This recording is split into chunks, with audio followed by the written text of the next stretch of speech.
While we don't know all the results yet, at least I don't know them all yet, here's what we do know. While the press and the pundits are predicting a giant red wave, it didn't happen. And I know you were somewhat miffed by my obsessive optimism, but I felt good during the whole process. I thought we were going to do fine. While any seat lost is painful, some good Democrats didn't win the last night. Democrats had a strong night. And we lost fewer seats in the House of Representatives than any Democratic president's first midterm election in the last 40 years. And we had the best midterm for governors since 1986. And another thing that we know is that voters spoke clearly about their concerns, about raising costs, the rising costs that they're in, and the need to get inflation down. There's still a lot of people hurting. They're very concerned. And it's about crime and public safety.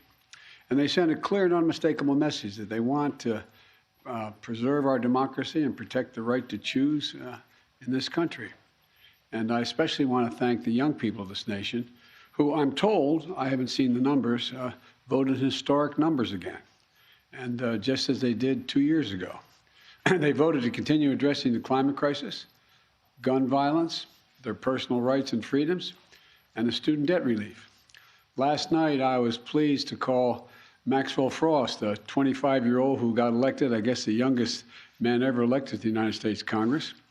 And I told him I told him that I was the first elected, the second youngest person ever elected to the United States Senate at 29.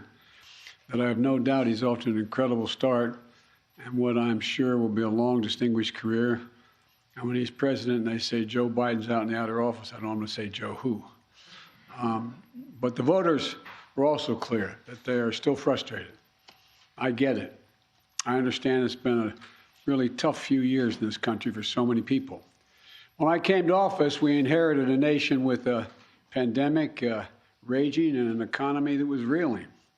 And we acted quickly and boldly to vaccinate the country and to create a stable and sustained growth in our economy, long-term investment to rebuild America itself, our roads, our bridges, our ports, our airports, clean water systems, high-speed internet.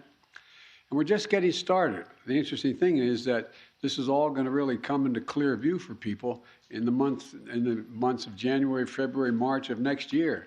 It's just getting underway. So I'm optimistic about how the public is going to even be more embracive of what we've done. Historic investments that are leading companies to invest literally hundreds of billions of dollars combined to build semiconductor factories and other advanced manufacturing here in America. It's going to create tens of thousands of good-paying jobs. And by the way, a significant number of those jobs are going to be jobs that pay average $126,000, $127,000. You don't need a college degree to get those jobs. And we're dealing with global inflation as a result of the pandemic and Putin's war in Ukraine. We're also handling it better than most other advanced nations in the world. We're lowering gas prices. We're taking on powerful interest, lower prescription drug costs, and health insurance premiums, and energy bills. After 20 months of hard work, the pandemic no longer controls our lives. It's still a concern, but no longer controls our lives. Our economic policies have created a record 10 million new jobs since I came into office. Unemployment rate is down from 6.4 when I was sworn in to 3.7%, near a 50-year low. And we've done all this while lowering the federal deficit in the 2 years by $1.7 trillion. Let me say it again, $1.7 trillion. No administration has ever cut the deficit that much. And reducing the federal deficit is one of the best things we can do to lower inflation, but while we've made real progress as a nation, I know it's hard for folks to see that progress in their everyday lives. And it's hard to see the results from actions that we took while we have to implement what we've done. But I believe we took the right steps for the country and for the American people.